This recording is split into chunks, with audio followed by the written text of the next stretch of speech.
Halo teman-teman, selamat datang di channel saya. Perkenalkan, nama saya Rosa Rahim. Di sini saya akan menjelaskan materi tentang struktur ekonomi Indonesia.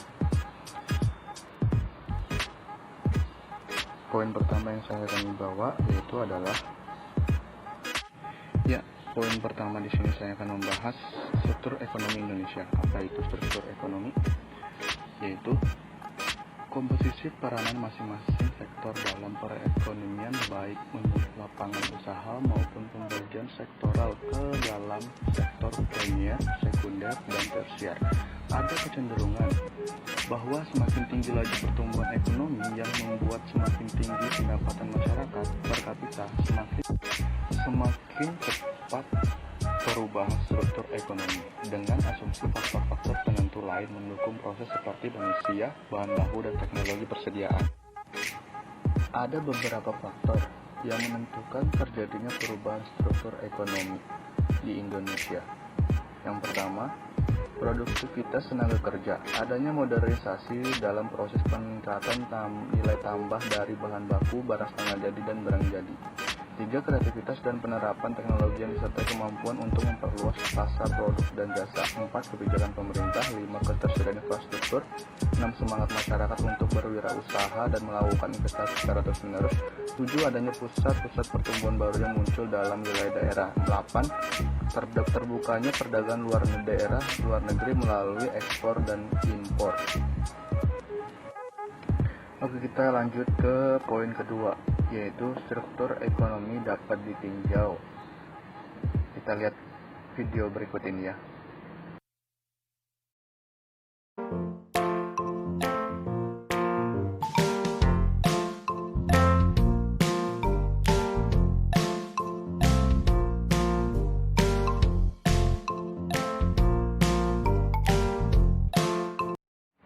Oke, menurut Dumairi, yaitu struktur ekonomi Indonesia menurut Dumairi yaitu dapat dilihat dari 4 tinjauan. Yang pertama, makro sektoral, yang kedua, keuangan, yang ketiga, penyelenggaraan kenegaraan, dan yang keempat, birokrasi pengambilan keputusan. Tinjauan makro sektoral dan keuangan merupakan tinjauan ekonomi murni, sedangkan tinjauan kenegaraan dan tinjauan birokrasi pengambilan keputusan adalah tinjauan di bidang politik.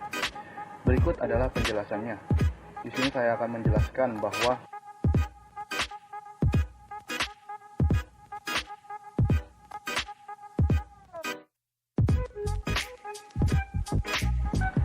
yang pertama kita bahas makro sektoral. Di sini kita lihat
yaitu berdasarkan tinjauan makrosektoral, perekonomian suatu negara dapat berstruktur agraris, industri, atau niaga. Hal ini tergantung pada sektor mana yang dapat menjadi tulang punggung perekonomian negara yang bersangkutan.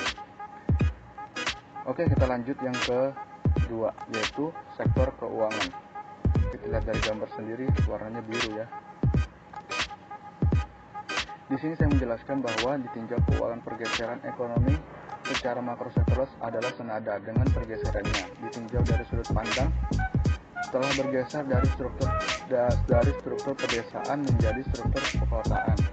Hal ini dapat kita lihat dan kita rasakan sejak Pelita 1 hingga era reformasi sekarang ini. Kemajuan perekonomian di kota-kota jauh lebih besar dibanding di pedesaan. Kita lanjut lagi ke ketiga, penyelenggaraan kenegaraan. Di sini saya menjelaskan bahwa struktur ekonomi dari tinjauan penyelenggaraan kenegaraan. Struktur ekonomi dapat dilihat dari sini. Maka struktur perekonomian dapat dibedakan menjadi struktur etis, egaliter, atau berjois. Predikat ini bergantung pada siapa atau kalangan mana yang menjadi peran utama dalam perekonomian yang bersangkutan, yaitu bisa pemerintah, bisa rakyat, maupun golongan pemodal atau pengusahawan. Yang keempat terakhir yaitu birokrasi pengambilan keputusan. Di sini saya akan menjelaskan bahwa